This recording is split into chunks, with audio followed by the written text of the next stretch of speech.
Sometimes the greatest miracles begin in the most broken places. On a dusty road in the middle of nowhere, a struggling single father stops to help a mother and her starving twin daughters, unaware that this simple act of kindness would set off a chain of events that would change all their lives forever. This is not just a story about fixing cars or mending broken dreams. It's a story about finding family when you least expect it, and the quiet, stubborn love that builds a home where there once was none. Stay with us, because every chapter brings you closer to a miracle stitched together with hope, heart, and second chances. If you believe in the power of kindness, love, and second chances, we invite you to join our community.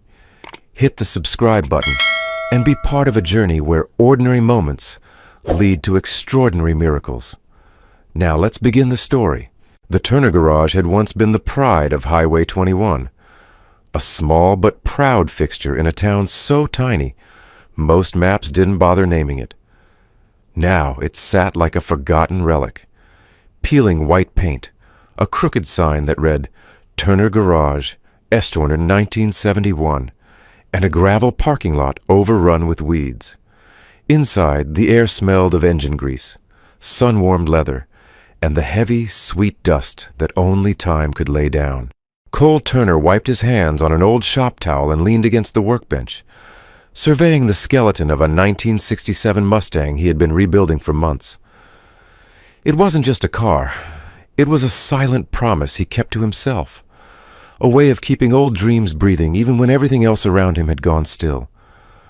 Behind him, in the farthest corner of the garage, sat a boy, a thin figure hunched over a battered notebook, pencil scratching quietly across the page. Ben, 8 years old, Cole's son, and the center of a world that had otherwise collapsed 2 years ago when death took too much, too soon. Ben didn't speak much these days. Some mornings, he wouldn't even look up when Cole placed breakfast on the table. The boy lived inside his sketches, intricate drawings of cars, engines, and sometimes, if you looked close enough, a small house with smoke curling from its chimney. A home that existed nowhere but in pencil lines and quiet hope. Cole turned back to the Mustang and ran a hand along its dusty hood. The townfolk said he was wasting his time. They said there was no point fixing up an old car when there weren't even customers left to admire it. But they didn't understand. This wasn't about business. It was about proving, to himself, to Ben, to the empty spaces where laughter used to live, that some things could be rebuilt, even when everything told you it was easier to let go. A hot wind pushed through the open garage doors, carrying the scent of dry sage and faraway rain. Cole wiped his brow and stared down the empty stretch of Highway 21. Nothing but dust devils and the low hum of cicadas. Summer in Nevada. He sighed and glanced at the clock nailed crookedly above the doorway. 2:45 p.m. Almost time to deliver the 1965 Mustang to a collector out by Carson City. A rare good payday if he could get the car running smooth enough to make the trip.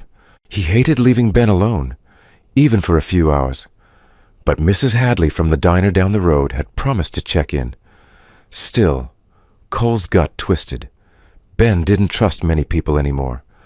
Truth be told, neither did Cole. He pulled off his work gloves and grabbed the keys from the nail by the door. The Mustang purred to life on the first try. A small, stubborn miracle. Cole allowed himself a rare smile. Small victories, he thought. You took them where you could. Before he left, he walked over to Ben, kneeling to meet the boy's distant gaze.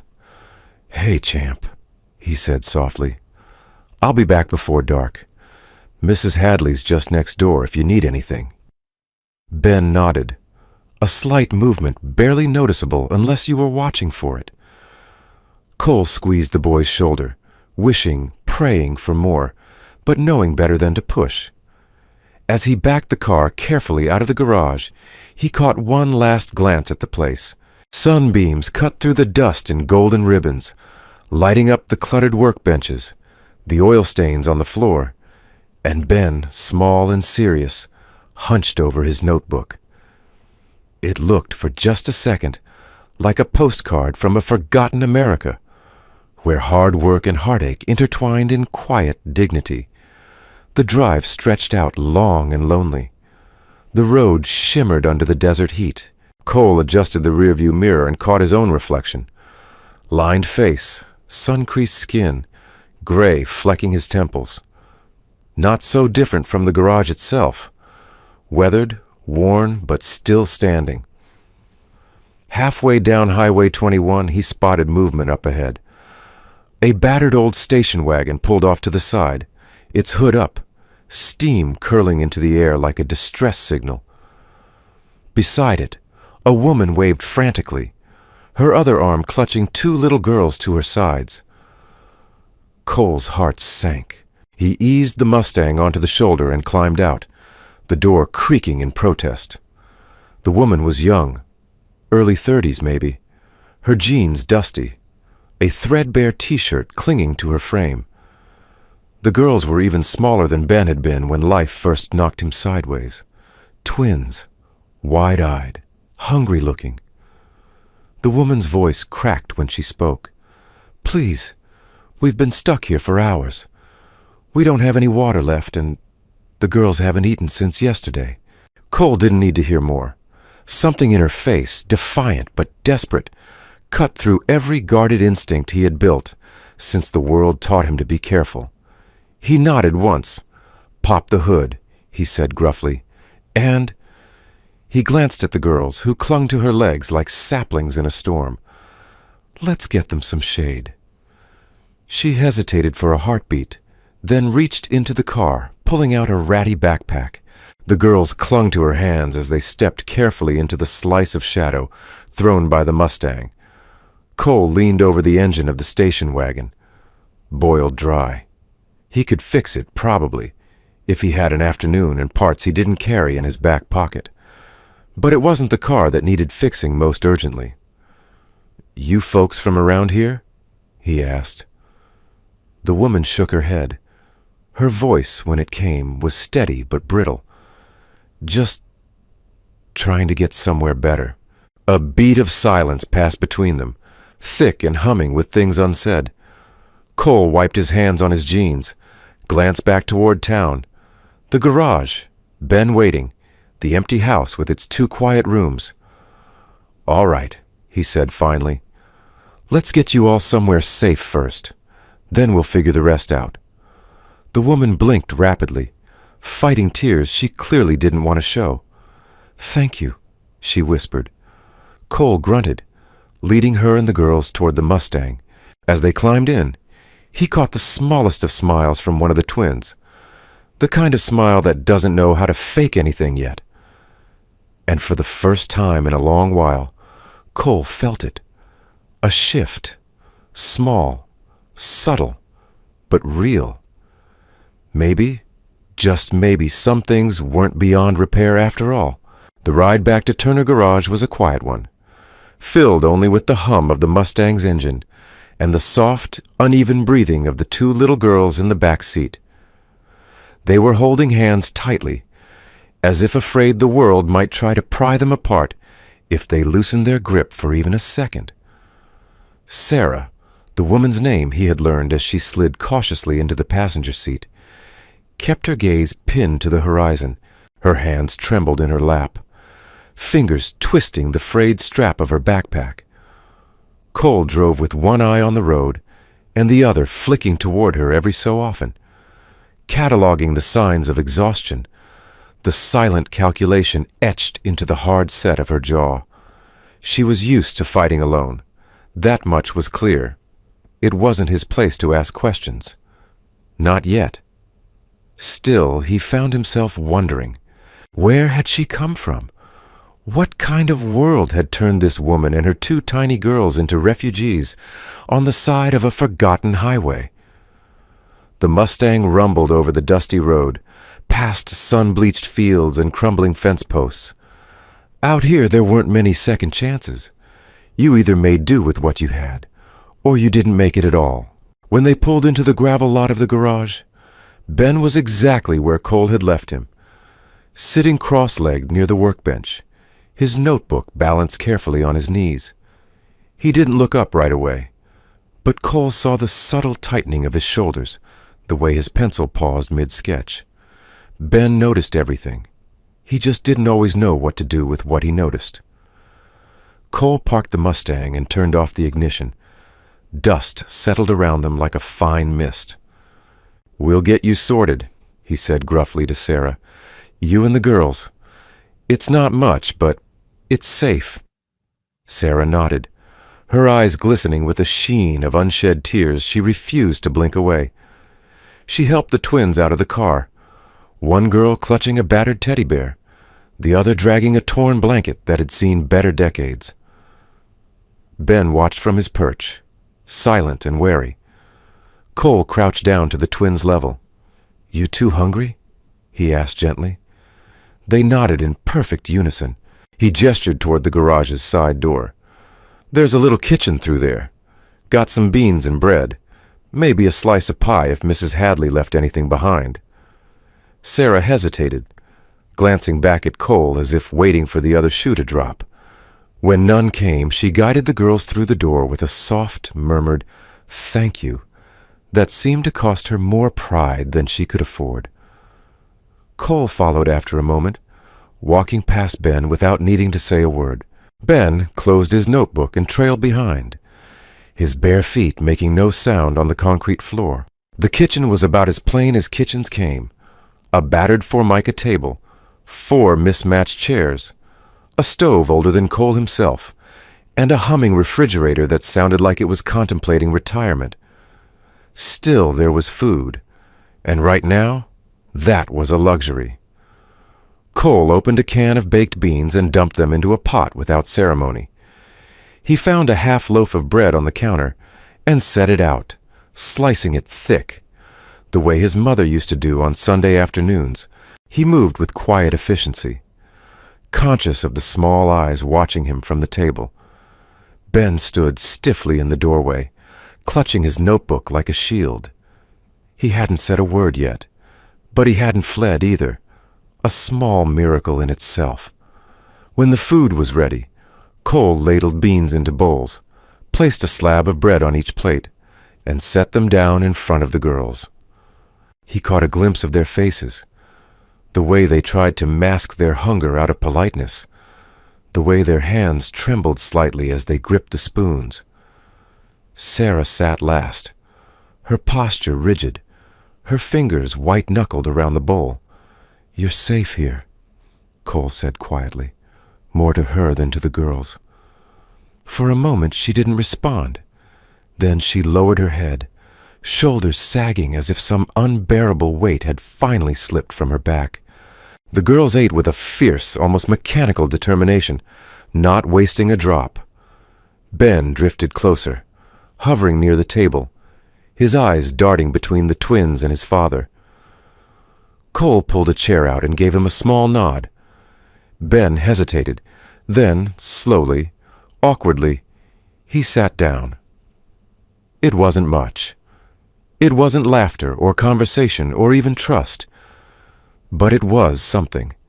And in a place like Turner Garage, where the walls echoed too often with silence, something was everything.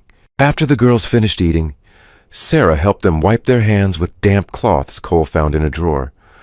The sun was starting to sink, throwing long golden shafts of light through the dusty windows.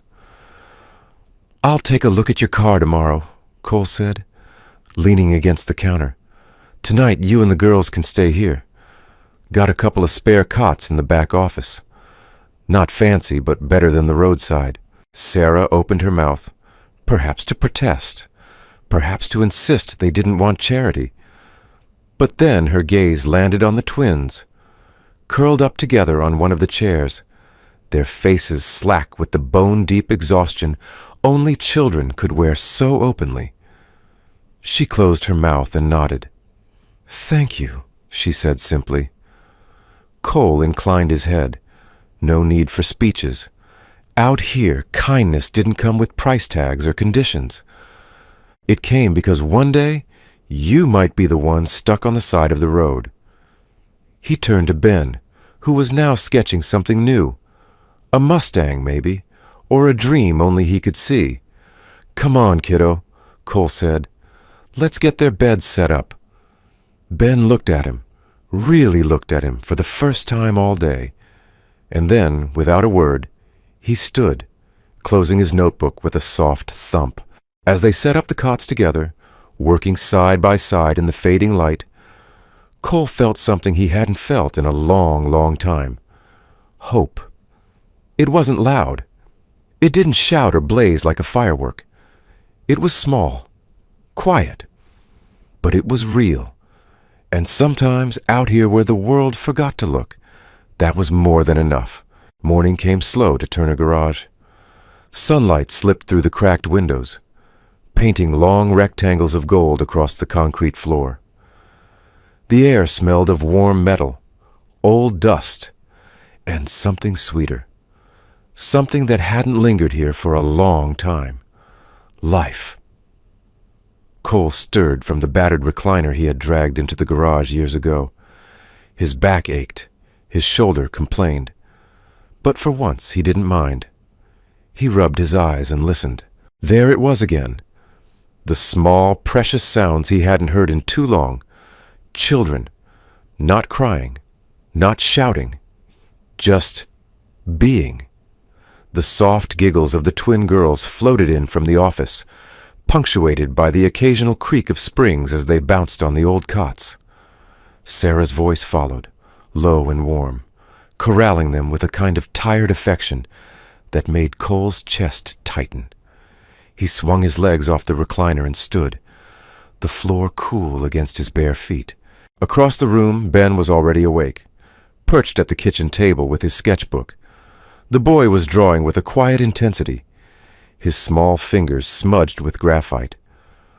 Cole watched him for a moment, marveling again at how Ben had changed since yesterday, how the arrival of two giggling, stubborn little girls had nudged something loose inside his boy's heart. It was fragile still, like a baby bird testing its wings. But it was there, and that was enough. Cole moved to the stove, setting a battered coffee pot to percolate. The smell of brewing coffee soon filled the room, thick and comforting. He rummaged through the cupboard, found a few more cans of beans, and decided it would have to do for breakfast. Maybe Mrs. Hadley could spare some eggs later if he made the trip. He heated the beans slowly, stirring them with an old wooden spoon that had belonged to his mother. The girls shuffled into the kitchen first, their hair wild with sleep, dragging their blanket between them like a shared shield. Sarah followed, her face pale but composed. Cole served them bowls of beans and slices of thick bread, cut from the loaf he had saved. Ben watched the girls eat with quiet fascination, as if still trying to decide whether they were real or just another of his sketches come to life. Sarah sat across from Cole, her fingers curled around a chipped mug of black coffee. For a while, neither of them spoke. The silence wasn't heavy, though. It felt companionable, like two people sharing a front porch swing, content just to exist in the same space. Finally, Sarah cleared her throat. "I can pay you back," she said, voice low but steady. "I mean, not right now, but I can work, clean, cook, whatever you need." Cole shook his head slowly. "You don't owe me anything," he said simply. "Sometimes people just need a little breathing room." Sarah blinked at him, and for a moment Cole thought she might cry. But she swallowed it down, lifting her chin in a stubborn, almost defiant gesture. "I'm not used to handouts," she said. "Neither am I," Cole replied. "That's why this isn't one." He nodded toward the garage bay, where the Mustang skeleton waited under a tarp. Could always use a second set of hands. Sarah followed his gaze and let out a soft, surprised laugh. "I don't know a thing about cars," she admitted. Cole smiled, the expression rare and unpracticed. "You'll learn." The girls finished eating, and after a few whispered consultations, decided the most important thing in the world was to explore every inch of Turner Garage. Ben shadowed them silently at first, his notebook clutched to his chest like armor. But soon enough, curiosity got the better of him. Cole watched as Ben showed the girls the old tool cabinets, the hoist that hadn't worked properly in years, even the secret stash of candy bars he kept in the bottom drawer of his desk. Lily and June, unfazed by the dust and clutter, treated each discovery as a treasure beyond price. When Ben finally laughed, a soft, startled sound like the first chime of a distant bell, Sarah turned sharply toward Cole, her hand flying to her mouth. She didn't speak. She didn't have to. They both understood the weight of that moment. It wasn't just a laugh. It was a crack in the armor, a sign that maybe, just maybe, the boy who had been locked away inside himself was finding his way back. As the morning stretched into afternoon, Cole and Sarah worked together in the garage bay. Cole showed her how to sand rust off fenders, how to check for cracks in the engine block, how to handle the old tools with the respect they demanded. Sarah was a quick study, her hands nimble, her brow furrowed in concentration. There was something familiar about her, something that spoke of hard times survived and dreams buried deep, but not dead. When the sun was high overhead, Cole called a break. He pulled out a dusty ice chest from under the counter and found a couple of root beers, still cool enough to drink. They sat side by side on the tailgate of an old pickup truck parked outside, sipping in silence. Ben, Lily, and June played in the dirt nearby, building elaborate forts from scrap wood and hubcaps. Sarah stared out at the vast, empty horizon. "Thank you," she said again, so quietly Cole almost missed it. He didn't answer right away. Instead, he watched the children, their laughter rising into the bright, unforgiving sky. "You don't have to keep thanking me," he said finally. "Helping people, that's just what we're supposed to do. Somewhere along the line, we all forgot that." Sarah turned her head, studying him with an intensity that made him shift slightly under her gaze. "You're a rare breed, Cole Turner," she said softly. He shrugged. "Just stubborn mostly." But deep down, he knew stubbornness had nothing to do with it. It was hope. It was believing that even out here, in the dust and ruin, good things could still grow. Maybe even miracles. Evening in Turner Garage carried a kind of peace you couldn't buy anywhere else. The sun melted behind the distant hills, leaving the sky streaked with orange, pink, and fading blue. The air cooled just enough to lift the dust from the ground and let it dance like gold threads in the waning light. Cole leaned against the frame of the garage bay, arms crossed loosely over his chest, watching the kids with a quiet, almost sacred satisfaction. Ben, Lily, and June were crouched near an old tire pile, huddled over a game that only they seemed to understand. Their heads bent close together, their laughter rising and falling like birdsong in the dusk. For the first time in years, the garage wasn't silent. And that, Cole thought, was the real miracle. Sarah had disappeared into the storage room earlier, searching for blankets and pillows. Cole heard a clatter, followed by a soft curse under her breath. He pushed off the doorframe and made his way inside, curious. The storage room was a cluttered time capsule. Crates of forgotten parts, shelves sagging under the weight of dusty manuals, and tucked away in the farthest corner, a battered leather trunk Cole hadn't opened in more than a decade. He found Sarah kneeling by the trunk, her hands covered in dust, a peculiar smile tugging at her lips. "Hope you don't mind," she said, brushing a stray hair from her forehead. "I found some extra blankets. And this." She held up a boxy old Polaroid camera, the kind Cole remembered his father using, back when taking a photograph still felt like catching a piece of magic. Cole chuckled low in his throat. Thought that thing died years ago. Sarah inspected it, tilting it back and forth. Looks like it just needs a little love. Mind if I try it? He shrugged, feeling the strange warmth of nostalgia settle into his bones. Be my guest. Outside, the sky deepened into twilight, the first stars beginning to prickle the vast expanse above. The kids were still playing, their energy seemingly endless, their imaginations boundless. Sarah fiddled with the camera, slapped the side once for good measure, then peered through the viewfinder. All right, everybody, gather up, she called. Lily and June immediately scampered toward her, Ben following more slowly, hesitant. Sarah knelt down to their level, adjusting them like little figurines. Ben in the middle, Lily on one side, June on the other. The girls wrapped their arms around Ben without hesitation, and to Cole's amazement, Ben didn't pull away. He looked stiff, uncertain, but there was something else there too, something unfurling in his guarded heart. Say cheese, Sarah coaxed. 3 small voices blended into one ragged chorus, and Sarah pressed the button. The Polaroid clicked, whirred, and spit out a white square. Sarah fanned it carefully, watching as the image began to bleed into life. When the colors finally bloomed on the glossy surface, even Cole had to catch his breath. There they were, 3 children tangled in an imperfect, beautiful knot of arms and smiles. The dusty Mustang in the background, the setting sun crowning them like angels in a forgotten cathedral.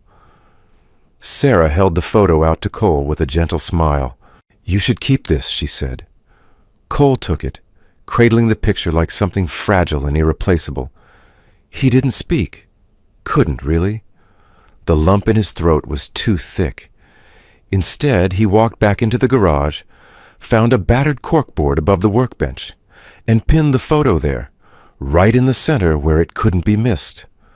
A new beginning, captured in a single heartbeat. Later that night, after the girls had curled into each other on their cot and Ben had fallen asleep, clutching his sketchbook, Cole and Sarah sat side by side outside the garage, their chairs tilted back, their boots resting on an overturned crate. The stars overhead stretched out like spilled sugar, endless and shimmering. Cole tipped his head back, letting the coolness of the night wash over him. It's been a long time since this place felt alive, he murmured. Sarah sipped from an old enamel mug filled with weak coffee and nodded. You built something good here, she said. Cole huffed a dry laugh. Built it for a life that doesn't exist anymore. Sarah was quiet for a moment. Then she said, maybe it's not about building a life. Maybe it's about building moments. Good ones. Enough of them strung together. Maybe that's all life really is. Cole turned to look at her, the lines around his eyes softening. You always talk like that? He asked, a trace of a smile tugging at his mouth. She smiled back, the edges of her weariness softening for the first time. Only when I'm running low on sleep. They sat in comfortable silence after that, listening to the occasional creak of the garage cooling in the night air, the soft breathing of children through the open windows. Before they turned in, Sarah wandered back into the garage, returning a few minutes later with the Polaroid in hand. She had taken another photo. It was a shot of the garage itself. Turner Garage, Est, 1971, with the light from the windows spilling onto the dusty lot, the Mustang's gleaming hood just barely visible through the open bay door. Sarah pinned it next to the first photo, the children's photo, and under it, in shaky but determined handwriting, she scrawled, Home isn't a place. It's the people who believe in you. Cole stood back and stared at the 2 photographs for a long time after Sarah had gone inside. The garage was still battered. The Mustang was still a long way from finished. Ben still had scars no one could see. But maybe, just maybe, they were starting something that mattered more than any of that. Maybe they were building something new, something you couldn't lose. Not ever again. The morning light poured into Turner Garage like a slow-moving river, soft and golden, brushing everything it touched with a kind of reverence. The dust motes floated lazily through the air, caught in sunbeams that made the old place look almost sacred. Ben sat cross-legged on the concrete floor, sketchbook balanced on his knees, a stub of pencil working steadily across the page. Every so often he would glance up, watching the twins as they plotted some grand adventure among the abandoned tires and spare parts. Cole leaned against the doorframe, a chipped coffee mug cradled in his hands, his heart strangely full. He could feel it, that slow thaw, that cautious creeping hope that maybe, just maybe, they were all finding their way back to the world. Sarah appeared beside him, tucking a loose strand of hair behind her ear. "They're good for him," she said quietly. Cole nodded. "They're good for all of us. After breakfast, more beans, more bread, with the promise of better fare once they made it to town. Lily and June discovered the old bicycle. It was a relic even by Turner Garage standards. Rusted frame, sagging tires, paint peeling away in jagged scars. Cole had meant to haul it off years ago, but had never found the heart to do it. The twins dragged it into the middle of the yard like pirates, uncovering buried treasure. Ben watched from the steps, his pencil forgotten on the ground. Lily and June knelt around the bicycle, conferring in whispers, while Sarah rifled through a box of odds and ends and emerged with a length of bright red ribbon, frayed at the edges but still vibrant. She handed it to the girls with a wink. "Every good bike needs a little magic," she said. The twins giggled and set to work, tying the ribbon around the handlebars, the frame, even the battered seat until the whole thing looked like some kind of whimsical chariot. When they were done, they stepped back, beaming. Ben edged closer, curiosity pulling him forward despite himself. Lily held out the bike like an offering. Ben shook his head, stepping back, fear flickering across his face. But June, with the infinite patience only a child could muster, walked up and gently placed the ribbon-tied handlebars in Ben's hands. "You can do it," she said simply, as if it were the most obvious truth in the world. Cole held his breath from the doorway. He had tried before, God knew he had tried, to get Ben back on a bike, back into the sunlight, back into life. Each time had ended with tears, silence, walls built higher and thicker. But this was different. This was friendship, pure and uncalculated. Ben gripped the handlebars tighter. His knuckles went white. He set one foot on the pedal, wobbled dangerously and nearly toppled. Lily darted forward, steadying him. June clapped her hands and shouted encouragement. Sarah moved to stand beside Cole, her hand brushing his lightly, grounding him. Ben tried again, and this time he moved. Just a few feet, awkward, jerky, uncertain, but he moved. The twins ran beside him, laughing and cheering, and Ben's face, taut with concentration, cracked open into a grin so wide, so fiercely bright, that Cole had to blink hard against the sudden sting in his eyes. Ben laughed, a real laugh, rich and ringing and utterly free, and Cole felt something inside him break wide open. Not grief, not fear, joy, pure and sharp and unexpected. He heard Sarah's breath hitch beside him, and knew she was feeling it too, that rare, precious miracle of watching a wounded heart choose to live again. When Ben finally skidded to a halt, tumbling sideways into a heap, the girls pounced on him, squealing with triumph. Ben sat up, brushing dirt from his jeans, and looked at Cole. For the first time in 2 long, aching years, he smiled straight at his father. Cole swallowed hard. "Good job, champ," he said, his voice rough. Ben ducked his head, embarrassed but glowing. The twins helped him up, chattering excitedly about races and obstacle courses they were going to build. Sarah bent down and retrieved the red ribbon, now dirty and trailing in the dust. She wound it loosely around her wrist, a quiet reminder of what had just happened. "Never underestimate the magic of a little red ribbon," she murmured, smiling. Cole chuckled, the sound unfamiliar in his own throat. "I think it had a lot more to do with the company he kept." Sarah looked at him then, really looked, and for a heartbeat, the world narrowed to just the 2 of them. 2 battered souls standing in the middle of a forgotten place, watching hope take root in the most unlikely soil.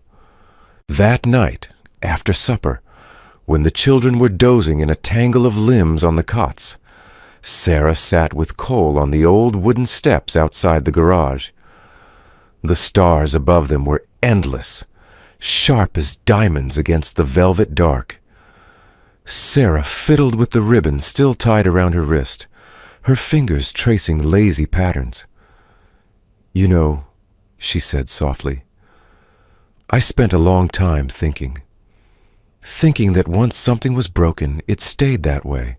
Cole leaned back, the creak of the step familiar under his weight. "Yeah," he said, "I know that feeling."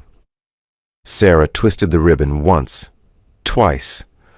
"But maybe," she said, almost to herself, "maybe it's not about putting things back the way they were. Maybe it's about finding a new way to fit the pieces together." Cole was quiet for a long moment. Then he said, "That's what a good mechanic does. You don't always have the perfect parts. Sometimes you gotta improvise, weld things stronger at the broken places."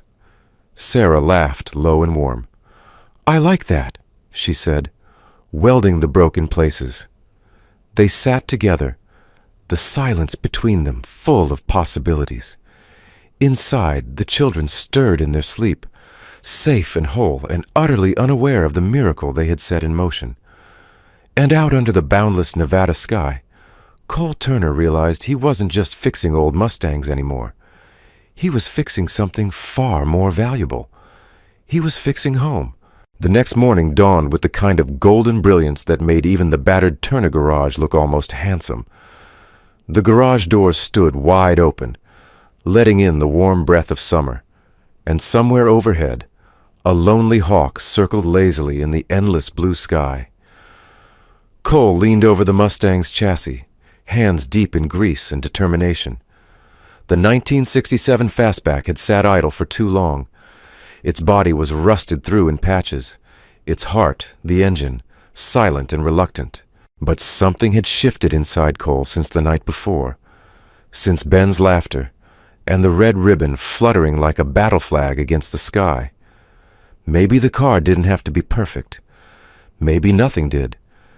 Maybe it just needed to run again. Like them. Inside the garage, Sarah sat cross-legged on the concrete floor, a large piece of butcher paper spread out before her. Ben knelt beside her, clutching a freshly sharpened pencil, his tongue poking out the corner of his mouth in concentration.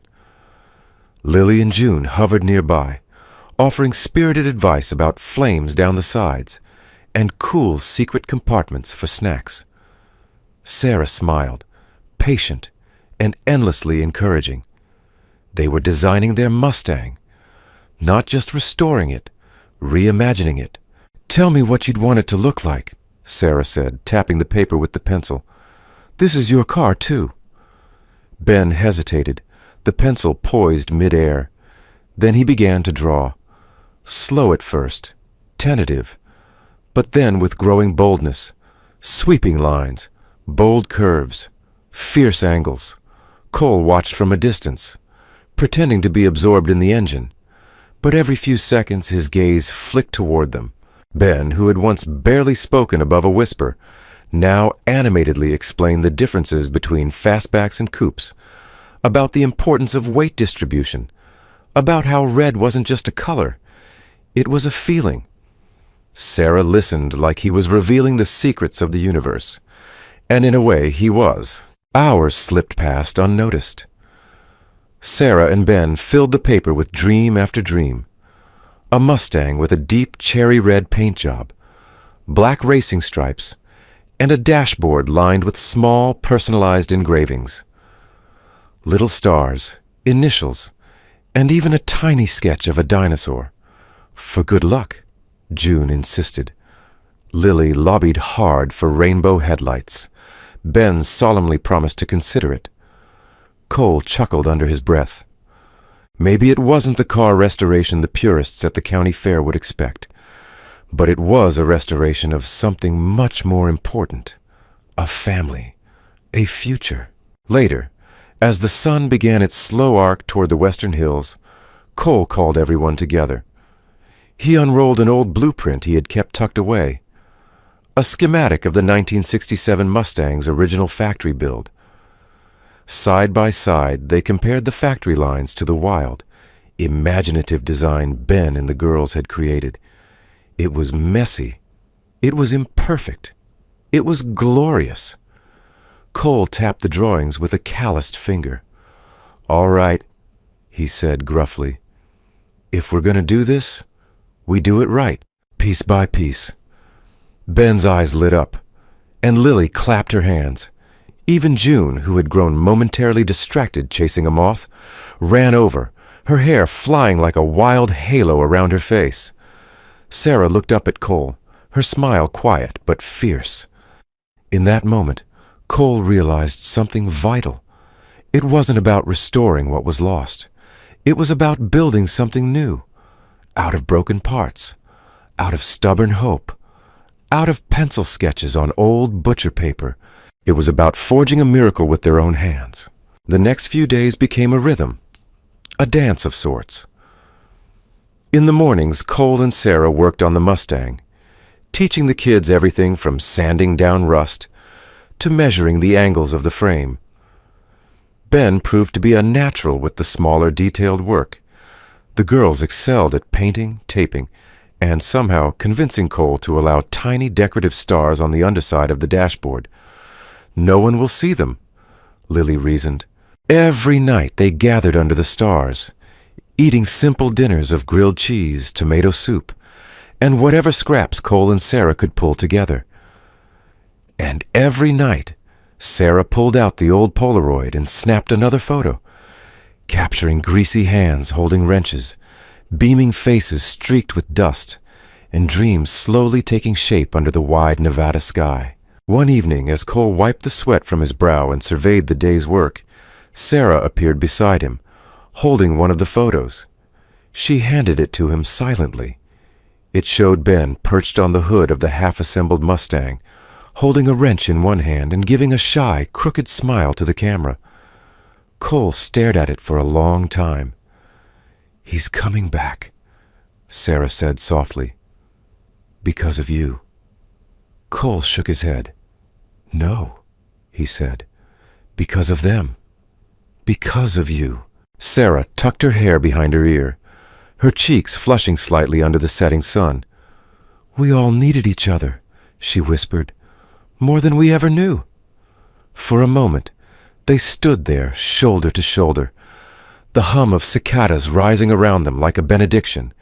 The Mustang gleamed dully in the twilight, not finished yet, but alive in a way that no amount of chrome and polish could ever manufacture. Just like them, still battered, still flawed, but alive, and building something better. The sun dipped behind the hills, leaving the sky brushed in dusky purples and soft grays. One by one, the stars began to blink awake, scattered like spilled sugar across the wide Nevada night. Cole leaned back in an old lawn chair outside the garage, feeling the coolness of the earth seep up through his boots. Sarah sat beside him, a heavy old quilt draped across her lap. The girls snuggled into her sides, half asleep, but determined not to miss a single star. Ben sat cross-legged near the front steps. his sketchbook abandoned for once, his face tilted up to the sky. It had become their tradition, these nights under the open heavens. After days spent sanding, welding, and dreaming together over the Mustang, they would gather outside, breathing in the cool night air and letting the fatigue of the day settle into something softer, something almost holy. Sarah shifted slightly, nudging the twins to keep them from sliding off the quilt completely. "All right," she said, voice low and playful. "Everyone gets one wish tonight, one dream." Lily sat up first, her hair wild and backlit by the faint glow from the garage. "I wish," she declared, "for a giant treehouse, with slides and secret tunnels, and maybe a hot chocolate machine." June giggled and clapped her hands. "Me too," she added quickly. "But mine has a puppy that never grows old." Sarah laughed, brushing a kiss across the tops of their heads. Ben was quieter, picking at a loose thread on his jeans. Cole watched him, careful not to push. Finally, Ben spoke, his voice small but clear. "I wish," he said slowly, "for our Mustang to win. Not because it's the fastest, but because it's ours." Cole felt a lump rise in his throat. He cleared it roughly and reached for the battered coffee thermos at his feet, buying himself a moment. Sarah caught his eye over the top of the twins' heads and smiled, a smile that said she understood every word he couldn't quite get out. When it was Sarah's turn, she looked thoughtful, her fingers tracing slow patterns on the quilt. "I wish," she said finally, "that we find a place where no one ever has to leave again unless they want to." Her words floated into the night like a prayer, tender and raw. The girls leaned closer into her sides, sensing without fully understanding the gravity beneath the wish. Cole felt it too, that deep, aching hunger for permanence, for belonging, for a place that didn't come with expiration dates or broken promises. The stars overhead pulsed gently, ancient and indifferent. Maybe they had seen too many wishes rise and fall to pay much mind to this one, but Cole made his own silent vow anyway. If it was within his hands, these hands that had fixed engines, mended broken axles, and held his son through countless storms, he would build that place for them, brick by brick, promise by promise. The night grew deeper, the air crisper. Sarah tucked the girls closer, their eyelids drooping, their small bodies sagging with the full, contented exhaustion only children knew. Ben dozed too, his head resting lightly against the wooden step, the sketchbook still by his side like a loyal dog. Cole stood slowly, stretching out the stiffness from a long day's work. Without a word, he bent and lifted Ben into his arms. The boy feather-light but solid, real, alive. Sarah rose carefully, gathering the twins, one in each arm, her movements instinctive, protective. Together they carried the sleeping children inside. Inside the garage, the cot beds waited under the makeshift shelter of heavy tarps hung from the rafters. A poor man's cabin, but it had a kind of rough magic about it. Cole laid Ben down gently, pulling a faded blanket over him. Ben murmured something in his sleep, but didn't wake. Sarah settled the girls, tucking the quilt tight around them, brushing their cheeks with the backs of her fingers. For a moment, Cole just stood there, watching them. The garage, once hollow and echoing, was now filled with soft breathing, the scent of shampoo and sun-warmed skin, the slow heartbeat of family. Outside again, under the endless sky, Cole and Sarah sat close on the front steps. This time, Sarah didn't leave space between them. She leaned her shoulder lightly against his, and he let himself lean back, resting into the simple, breathtaking comfort of another human being. "You think the Mustang will be ready in time?" she asked, her voice a low murmur. Cole considered it. "We'll make it ready," he said. Sarah smiled, a small, tired, but fiercely hopeful thing. "You always sound so sure." Cole chuckled quietly. "I've learned," he said.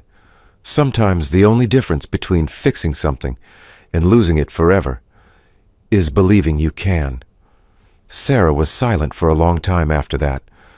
Then, very softly, she said, "You saved us." The words hit Cole harder than any hammer blow. He shook his head slowly. "No," he said. "You saved yourselves. I just opened the door." The stars spun slowly above them, vast and unchanging. Below them, in the dusty cradle of Turner Garage, something small but indestructible had begun to take root. It wasn't built of chrome or horsepower, or even dreams drawn in pencil. It was built of laughter and red ribbons and the steady, stubborn love that asked for nothing but gave everything. And under those stars, Cole Turner allowed himself, for the first time in a long time, to believe that maybe the future wasn't something he had lost. Maybe it was something he was building right here, right now, piece by piece, heartbeat by heartbeat. The days that followed stitched themselves into a rhythm, steady, sure, and filled with the kind of quiet purpose that made the heart ache in the best way. Sunlight spilled across the concrete floor each morning, waking the garage with its golden fingers. By mid-morning, Turner Garage buzzed with life. The clatter of wrenches, the soft hum of the sanding block, the laughter of 3 children weaving through the dust motes like sun sprites. It wasn't perfect work. The sanding was uneven. The paint was patchy in places where small, eager hands had insisted on helping. But it was theirs. Piece by piece, the old Mustang came back to life. The battered doors were pulled straight. The engine, silent for too long, shuddered, coughed, and then roared into a rumbling, glorious awakening. The day they finally got it running, the noise shook the garage to its bones. Cole stood by the open hood, his hands braced against the fender, heart hammering harder than it had in years. Sarah whooped, throwing her arms into the air. Lily and June danced in messy, triumphant circles, their laughter ringing like church bells. Ben didn't say a word. He just grinned so wide that Cole feared his face might split in two. The boy climbed into the passenger seat without hesitation, fingers stroking reverently across the cracked dashboard. Cole climbed into the driver's seat, glancing sideways at his son. "You ready, champ?" Ben nodded solemnly. Cole turned the key again. The engine caught immediately this time, settling into a low, throaty purr that seemed to vibrate through the very air around them. Outside, Sarah clapped, her eyes suspiciously bright. Cole pulled the Mustang forward, the tires crunching over gravel, a ribbon of dust trailing behind them as they circled the lot. Ben laughed, a rich, full sound, and Cole laughed too, the two of them carving loops of pure joy into the Nevada dust. That night they celebrated the only way they knew how. Cole rigged up old string lights across the garage, the bulbs casting a warm, imperfect glow over the cracked walls and battered workbenches. Sarah found a battered radio that still worked if you hit it just right, and they let it crackle to life, filling the space with old country songs and soft blues. Dinner was simple. Hot dogs roasted over an oil drum fire pit, a heap of baked beans and slices of Mrs. Hadley's famous apple pie she had delivered that afternoon with a wink and a blessing. Ben, Lily, and June danced barefoot on the cool concrete floor, spinning each other around, arms flung wide, faces flushed with laughter. Cole and Sarah sat on the steps, plates balanced on their laps, watching. It would have been easy to believe in that moment that the world outside the garage didn't exist at all, that there was only this light, this laughter, this fragile, stubborn slice of happiness they had carved out for themselves. Sarah nudged Cole with her elbow. "You did it," she said, her voice thick with emotion. "You brought her back." Cole shook his head. his gaze never leaving the children. "We all did," he said quietly. Sarah smiled, and under the glow of the string lights, it was easy to forget the scars they both carried. For tonight, at least, they were just people who had survived. People who had found each other. People who were, against all odds, building something new. Later, after the kids collapsed into an exhausted, tangled heap of limbs on their cots, Cole lingered outside, the cool night pressing gently against his skin. Sarah joined him after a while, 2 mugs of coffee in her hands. She handed one to him without a word and sat down on the steps. They sipped in silence, the stars sprawling across the heavens above them. After a long moment, Sarah spoke, her voice low. "You know," she said, "when I was a little girl, I used to think miracles were big, loud things. Fireworks, angels singing, that kind of stuff." Cole smiled faintly. "And now?" Sarah tipped her head back, studying the sky. "Now I think maybe they're quieter, like a child laughing again, an engine rumbling back to life, or a man who doesn't say much offering you a second chance, without asking for anything in return." Cole felt the words settle deep in his chest, warm and heavy. "You think we're building a miracle?" he asked quietly. Sarah turned to look at him, her eyes shining under the starlight. "I think we already have." The old Mustang sat in the center of the garage, bathed in the soft light of the hanging bulbs. Its paint wasn't flawless.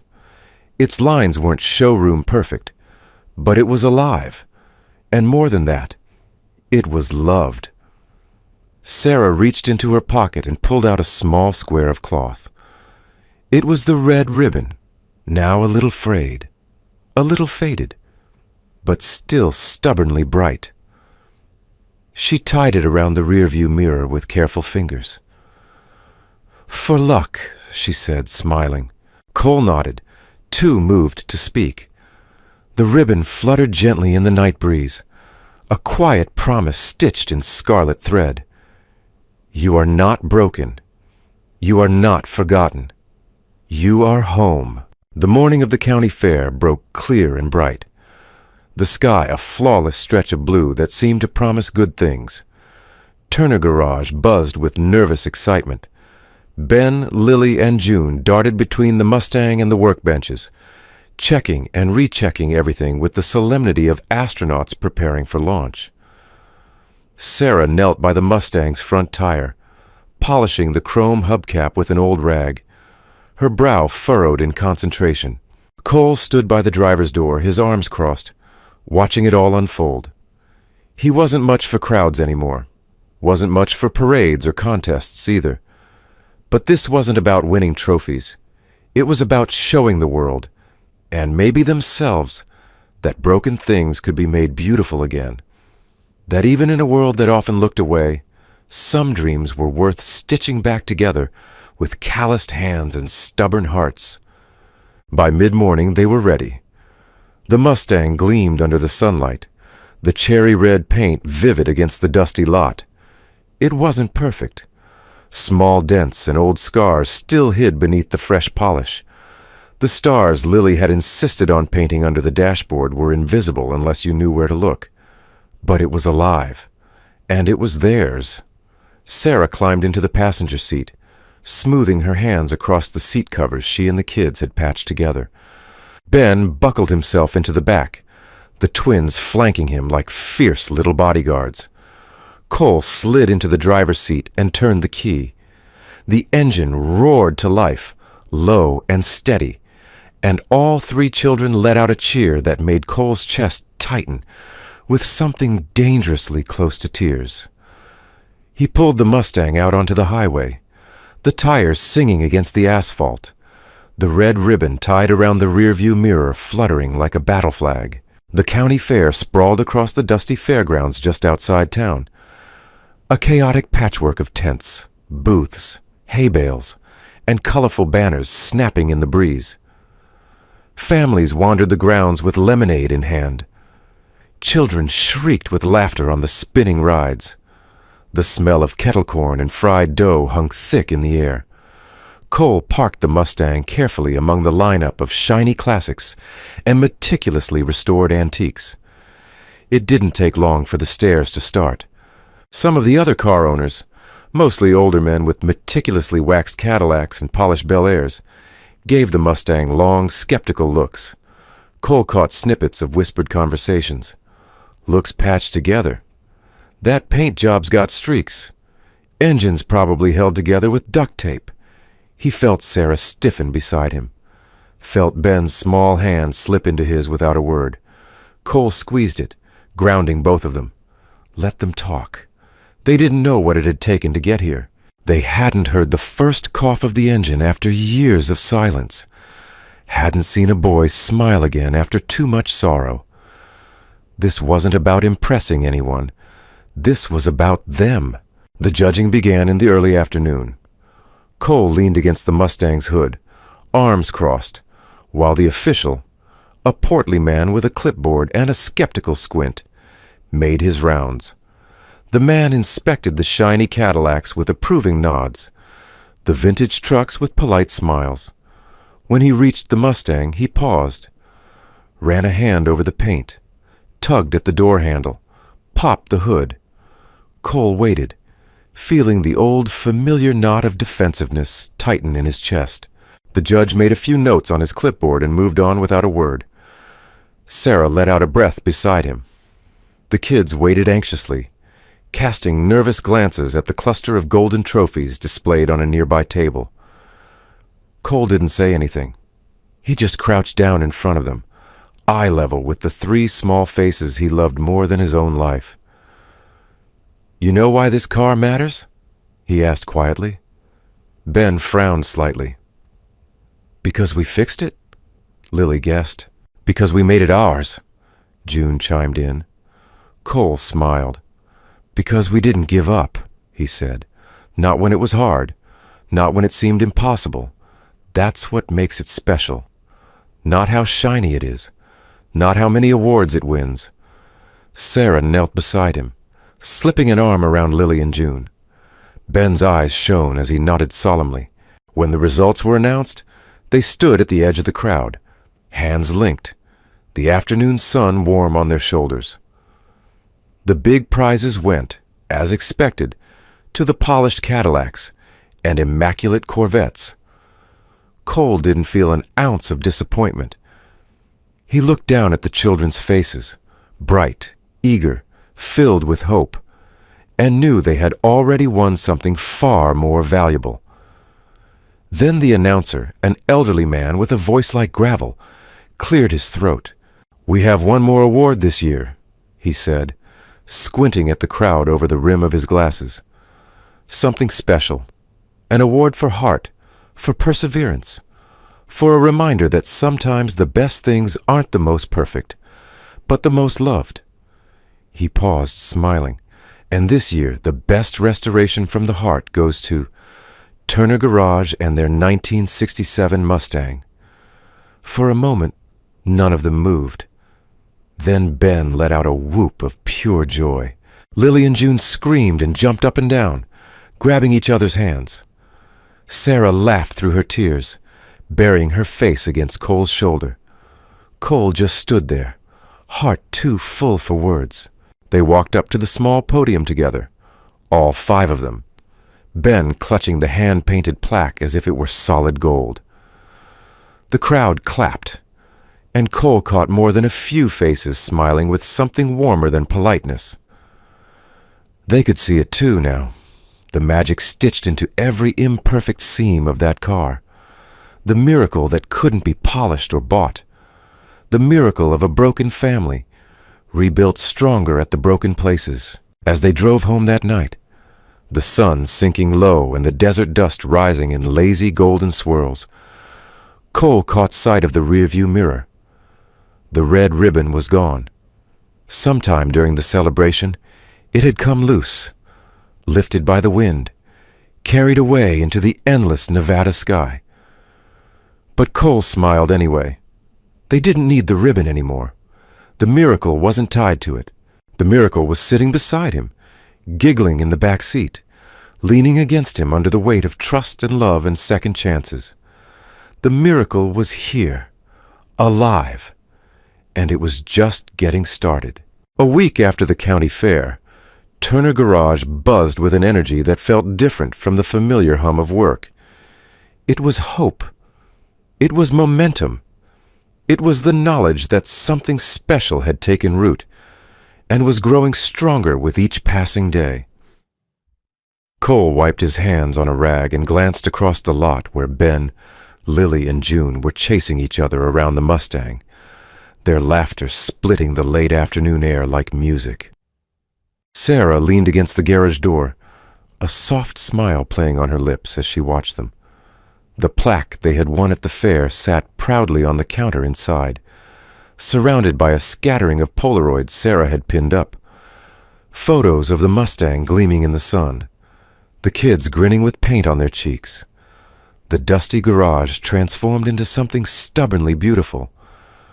Cole couldn't remember the last time he'd felt so light, so right. The news traveled fast in a town like theirs. By the middle of the week, more folks started showing up at Turner Garage.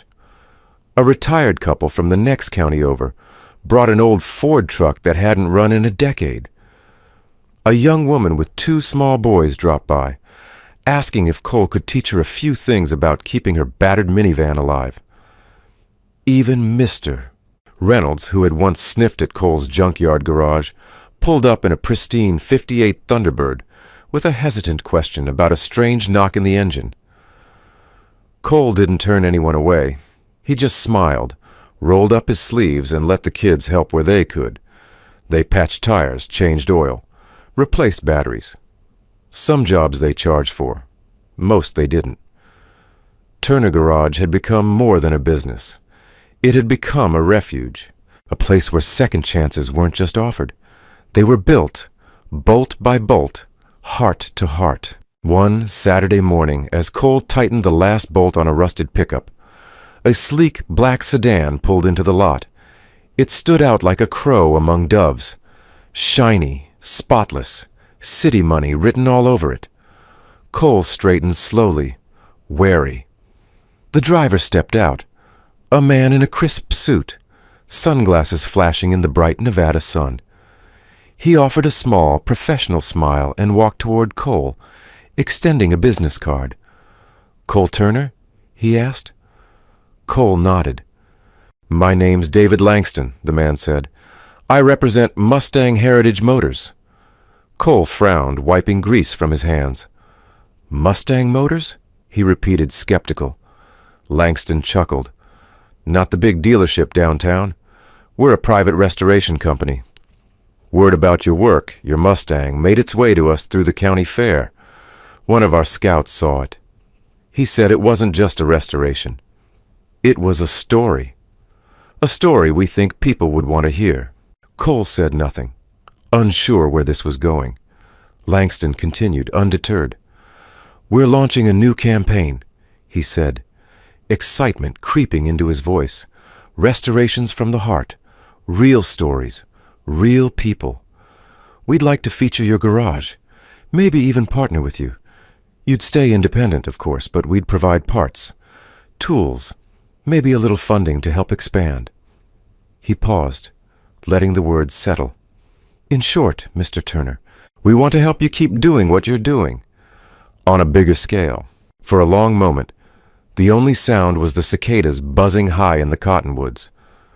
Sarah had stepped closer, a rag still in her hand, her expression a careful mixture of hope and wariness. The kids stood near the Mustang, wide-eyed and silent. Cole looked around, at the dusty lot, the battered garage, the children whose laughter had brought the place back to life. He thought of the nights spent under the stars, dreaming of miracles that seemed too big to touch. And then he thought about what Langston had said. Real stories, real people. This wasn't about getting rich. It wasn't about selling out. It was about giving what they had built. A thing born out of dust and pain and fierce, stubborn love. A chance to reach further. to help more people believe that broken didn't mean finished. Cole turned back to Langston, squaring his shoulders. "I'm interested," he said, his voice steady. "But on one condition." Langston raised an eyebrow. Cole glanced at Ben, Lily, June, and then at Sarah. "This isn't just about me," he said. "It's about them. We built this together. If we're going forward, it's as a family." Sarah's hand found his without hesitation, squeezing tightly. Langston smiled, genuinely this time. "I wouldn't have it any other way." He extended his hand again. This time Cole took it, a simple handshake. But in that moment, standing in the sunlight with dust rising around them and the Mustang gleaming behind them, it felt like something bigger, something permanent. That night, Turner Garage threw a celebration. Mrs. Hadley brought 3 pies instead of 1. Neighbors who had never set foot on the property before wandered in carrying crock pots and lawn chairs. Someone strung new lights across the lot. Someone else pulled out an old guitar. Sarah baked cornbread in the battered oven. Cole grilled hot dogs and hamburgers over the oil drum fire pit. And everywhere, laughter, hope. The fierce, stubborn joy of people who had learned that miracles weren't fireworks or golden trumpets from the sky. Sometimes they were quieter. Sometimes they looked like a boy laughing over engine grease. Like a woman finding her voice again beside an old Mustang. Like a man, battered but not broken, choosing to believe one more time. As the night wore on, Cole stood by the garage door, a mug of lukewarm coffee in his hand, watching it all unfold. Sarah came to stand beside him, her face lit softly by the string lights. "You realize," she said, nudging him with her shoulder, "this is your doing." Cole shook his head slowly. "No," he said. "It's ours." She smiled then, wide, unguarded, radiant. In the middle of the dusty Nevada lot, surrounded by family, friends, and second chances, Cole Turner realized that he wasn't just fixing cars anymore. He was fixing hearts, including his own.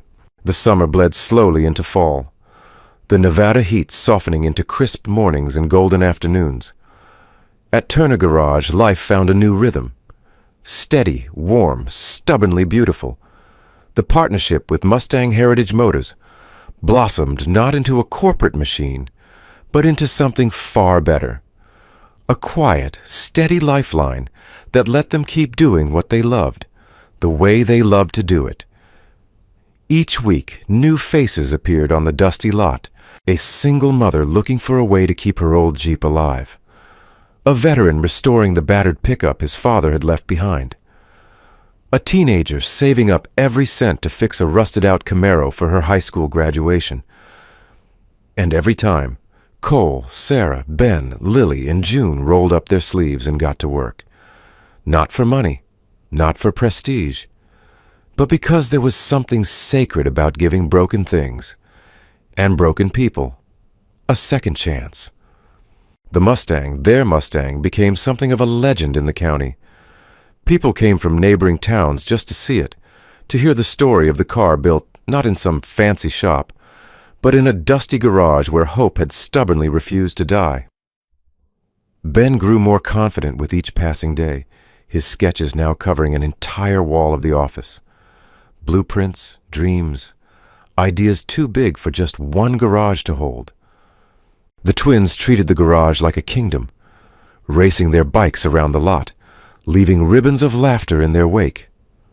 Sarah found her footing too, not just as Cole's partner, but as the heart of Turner Garage, organizing schedules, managing repairs, even starting a small kids' corner where local children could learn the basics of mechanics. The place pulsed with life, with healing, with love, and yet, amid all the growth, all the noise and dust and dreams, there was something more, something quieter, something that had taken root between Cole and Sarah like a seed planted deep and true. Love, Not the loud, reckless kind that burned out too quickly, but the patient, sturdy kind. The kind that bent under storms but never broke. The kind you built a life around. One crisp October evening, after a long day's work, Cole stood alone in the garage, staring at the Mustang under the string lights. It gleamed softly, the red paint catching the last light of the setting sun. Around him, laughter drifted from the picnic table outside, where Sarah and the kids were playing a messy, giggling game of cards. Cole reached into his pocket and pulled out something small, something he had been carrying for weeks now. A thin band of twisted wire. It wasn't much. No gold, no diamonds. Just a piece of the original Mustang frame, cleaned, polished, shaped carefully by his own hands. Something real, something built to last. He turned it over once in his fingers, then tucked it back into his pocket and stepped out into the twilight. Sarah looked up as he approached, her smile immediate and easy, like she had been waiting for him all along. Cole cleared his throat, nerves jangling in his chest like loose bolts. "Got a minute?" he asked gruffly. Sarah raised an eyebrow but set down her cards. "Always." He led her a little way from the table, to the edge of the lot where the first stars blinked open against the wide velvet sky. For a moment he just stood there, his hands shoved deep into his pockets, gathering the words like tools he wasn't sure how to use. Sarah waited, patient as always. Finally, he pulled out the wire ring and held it up between them. "I know it's not much," he said. "No diamonds, no gold, just this, bent and battered, like me." Sarah's eyes softened, glistening in the starlight. Cole swallowed hard. "But it's strong, and it's real, and it's built from something that survived." He took her hand, his fingers rough and trembling. "I'm not asking for perfect, Sarah," he said, his voice breaking slightly. "I'm just asking for us, for whatever we can build together." For a heartbeat, the world held its breath. Then Sarah smiled, a smile so full of light and promise that it stole the air from Cole's lungs. She reached out and took the ring, slipping it onto her finger with slow, reverent care. "I never wanted perfect," she said, her voice steady and shining. "I just wanted real." She leaned in then, resting her forehead against his, and Cole closed his eyes, letting the moment settle into his bones like a promise. Behind them, the kids erupted into cheers. Ben leading the charge, Lily and June throwing handfuls of crumpled napkins into the air like confetti. Sarah laughed, a low, joyous sound that wrapped itself around Cole's heart and stitched him back together in all the places he hadn't even realized were still broken. That night, under a sky littered with stars and the faint hum of dreams taking flight, Turner Garage didn't just fix cars. It didn't just mend engines or straighten bent frames. It built miracles. It built a home, a place stitched together with red ribbons and oil stains and second chances, a place where laughter lived, where scars were honored, not hidden, where love grew wild and fierce, strong enough to survive any storm. And as Cole stood there, his arm around Sarah, the children dancing in the dust at their feet, he realized something simple and extraordinary. They hadn't just rebuilt a Mustang. They had rebuilt themselves, stronger at the broken places, wiser for the storms, and endlessly, stubbornly hopeful for the road still ahead. Because home wasn't a building. It wasn't a name on a deed or a number on a mailbox. Home was here, in the heartbeats gathered under these stubborn Nevada stars. Home was them, together, always. We'd love to hear from you. Where in the world are you watching from? Feel free to share your hometown or your favorite part of the story in the comments below. Your stories and memories inspire us just as much as we hope these stories inspire you. If this story touched your heart, We invite you to subscribe and be part of our growing community, a place where kindness, hope, and second chances are celebrated every day. Thank you for spending your time with us today. It truly means more than words can say. Until next time, take care, stay kind, and keep believing in the quiet miracles all around us.